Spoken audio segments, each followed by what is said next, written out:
Ulceration and inflammation of the cornea, ये बता चुका हूँ मैं। आँखों की कटार, फॉगी विजन। हाँ, फॉगी विजन।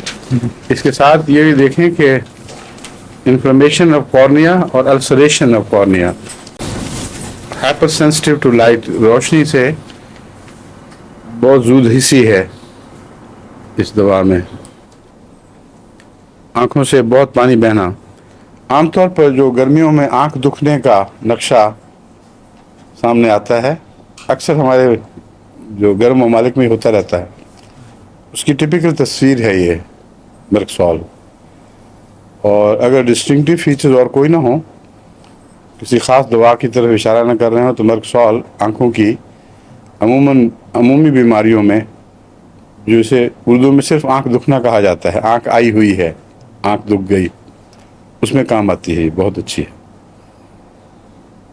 लेकिन एक इसका गहरा असर भी है जो मरकौर से मिलता है। मरकौर के मुतालिक आपको मैंने बताया था कि अगर किसी ने गलती से सूरज की तरफ देख लिया हो ग्रहण के ज़माने में, ये समझ के कि रोशनी उसकी हल्की हो गई है, तो उसकी जो अल्ट्रा वायलेट रेज़ हैं वो सीधी आँख में जाके पड़ती हैं और वो बहुत डिस्ट्रक्टिव हैं कॉर्निया के लिए। कॉर्निया के सीमेंट को खा जाती हैं और उसके नतीजे में कॉर्निया नहीं, जो है रेटिना के सीमेंट को, जो पिछली उसके झिल्ली है और सामने वाली झिल्ली जिसमें सेल्स हैं, पिछली झिल्ली से वो ऑप्टिक नर्व है जो लगी हुई है साथ, उसकी शाखें वहाँ फैली हुई होती हैं चरण, वो तस्वीर को उस झिल्ली के ज़रिए मुंतकिल करता है पीछे दिमाग में रेटिना। अगर ये सूरज को नंगी आँख से देखा जाए या सूरज को ग्रहण के ज़माने में भी गौर से देखा जाए, या फिर वेल्डिंग का नज़ारा पसंद आए और आदमी खड़े हो किसको देखे किस तरह तेज़ शोले निकलते हैं, तो दोनों सूरतों में कॉर्निया का सीमेंट खाया जाता है, बोदा हो जाता है। रेटिना का, पहले इतना कॉर्निया आ चुका है दिमाग में वही हिस्सा होता रहा है। रेटिना का सीमेंट खाया जाता है और मुश्किल ये है कि फ़ौरन नहीं पता चलता, बल्कि बाद दफ़ा कई साल में आहिस्ता आहिस्ता ये असर डेवलप होता है, ज़ाहिर होता है। और इस तरह लेवी जिल्द के पर्दे को छोड़ देती है और फुले जगह जगह उभार से निकल आते हैं, वही हाल ये आँख के रेटिना का करती है।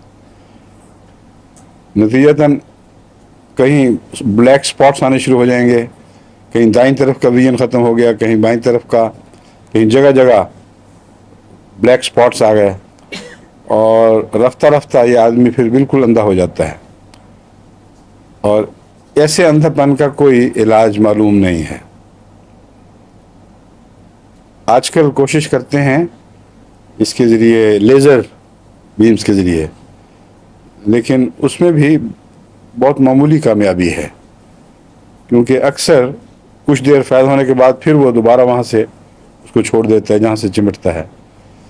कोई बुनियादी गहरी ऐसी खामी पैदा हो जाती है, जहाँ तक किसी होम्योपैथिक दवा का असर पहुँचे और अंदर से शफा हो तो फिर ये ऑपरेशन भी कामयाब हो सकते हैं या उनके बाद के असरात में ये मुमकिन हो सकती है।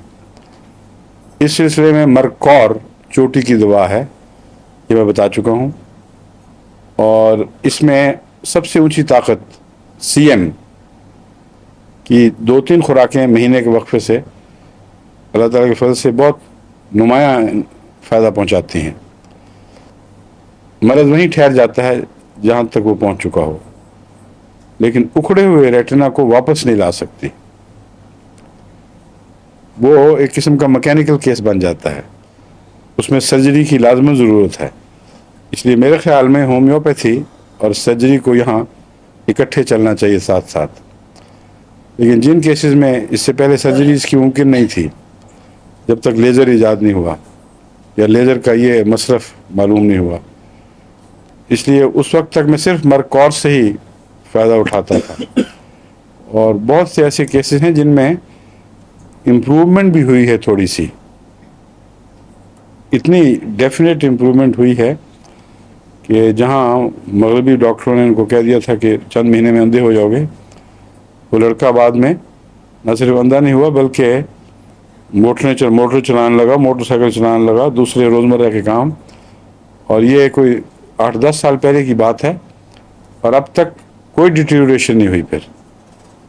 तो इसलिए होम्योपैथिक इलाज से सर्जरी को भी काफ़ी गहरी मदद मिल सकती है, अगर आप समझते हो कैसे इलाज करना है। मर्कसॉल एक और दवा है जिसको छोटी पोटेंसी में जिन डॉक्टरों ने इस्तेमाल किया है वो इसमें मुफीद बताते हैं। उनके नज़दीक मर्कसॉल की 30 to 200 पोटेंसी अगर मुस्तकिलन ऐसे मरीज़ को दी जाए तो रेटिना की बहुत सी बीमारियां इससे ठीक हो जाती हैं। ज़ाती तौर पर मैंने इस बीमारी में इसको इस्तेमाल नहीं किया हुआ, सिर्फ वही मर्कवारी दिया करता था। लेकिन अब एक सलाह आम है, तमाम होम्योपैथ जो सुन रहे हैं उसको इस्तेमाल करें और फिर मुझे बताएं। अब ये जो हमारा इंटरनेशनल कॉन्टेक्ट था वो अल्लाह के फजल से दिन ब दिन ज़्यादा मजबूत हो रहा है, और बहुत से तजर्बा करने वाले दुनिया से ना सिर्फ उन नुस्खों पर इस तजर्बे करते हैं जो मैं बताता हूँ, बल्कि नए नुस्खे भी ईजाद कर रहे हैं अब, और बहुत से ऐसे मुफीद उन्होंने तजर्बे किए हैं जो मेरे फिर काम आते हैं। तो इस तरह मजमूई तौर पर हम सब जब अपनी मालूमात को एक खजीने में जमा करेंगे तो इंशाअल्लाह ताला होम्योपैथी को बिलूम उससे फ़ायदा पहुँचेगा। मर्कसॉल पे भी ये तजर्बा ज़रूरी है।